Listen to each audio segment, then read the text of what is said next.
ভীষণ সুন্দর মাসলিন শাড়ি, পুরো হাতে বোনা হ্যান্ডলুম মাসলিন। এই কালারটা যেটা থাকছে শাড়ি, সেটা একদম ব্লাস্ট পিঙ্ক বা অনিয়ন পিঙ্ক বলতে পারেন। শাড়িটা অত্যন্ত একটা সুন্দর colour, summer friendly colour. Muslin তো এমনি ভীষণ লাইট ওয়েটের হয়। অল ওভার শাড়িতে যে বুটিগুলো থাকছে, আপনাদেরকে একটু বুটিগুলোর ব্যাক সাইডগুলো দেখিয়ে দিই, তাহলে বুঝতে পারবেন পুরোটাই মানে পুরোটাই হাতে কাজ, কোনো মেশিনে কিন্তু করা বা পাওয়ার লুমের মাসলিন নয়, এটা একদম হাতে বোনা শাড়ি। আমাদের বাংলার ঐতিহ্য কি সুন্দর করে একটা, ওই বললাম প্রকৃতি ছাড়া আমরা তো বাঁচবো না, প্রকৃতিকে নিয়ে কাজ। শাড়ির মধ্যে থাকতে খুব সুন্দর গাছ পাখি এবং প্রত্যেকটা জিনিসই কিন্তু আমি হাতে বোনা, সেটার প্রমাণ আমি দেবো এক্ষুনি। দেখুন, প্রথমে একটুখানি পাল্লাটা দূর থেকে একটু আপনাদেরকে দেখিয়ে দিই, তাকে আপনারা বুঝতে পারেন। এবং শাড়িটির পাল্লা বা আঁচল আপনারা যেটাই বলেন, তার ব্যাক সাইডটা দেখুন পুরোটাই হাতে করা।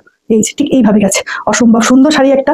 মানে প্রত্যেকটা জিনিস কিন্তু হাতে ঘোড়া, হাতে কাটা কাজ, সময় সাপেক্ষ কাজ। এগুলো আজ বললেই কাল পাওয়া সম্ভব নয়। বা হাতে বোনা মাসলিন শাড়ি, তার সাথে যাই কাজ দেখতে পাচ্ছেন, পাখি বা আমাদের যে গাছপালা যাই দেখতে পাচ্ছেন, সম্পূর্ণ জিনিস এবং শাড়ির মধ্যে যা বুটি আছে বা এভরিথিং যাই কাজ আছে, সবটাই কিন্তু হাতে করা। সুন্দর ছোট ছোট সূক্ষ্ম সূক্ষ্ম বাংলার যে কাজ, এত সুন্দর কাজগুলো আপনাদেরকে আমার ভিডিওর মাধ্যমে হলেও আপনার কাছে পৌঁছাক। কেন এইগুলোর উপভোগ করুন। এই যে এত কঠিন কাজ, এত সময় সাপেক্ষ কাজ, এগুলো দেখলেও মন যেন ভরে যায়। শাড়িটির প্রাইস হচ্ছে 5865। এই মাসলিন শাড়িগুলোতে কিন্তু কোনো রকম ব্লাউজ পিস থাকে না। শাড়িটা কেমন লাগলো কমেন্টের মাধ্যমে প্লিজ আমাদের জানাতে ভুলবেন না।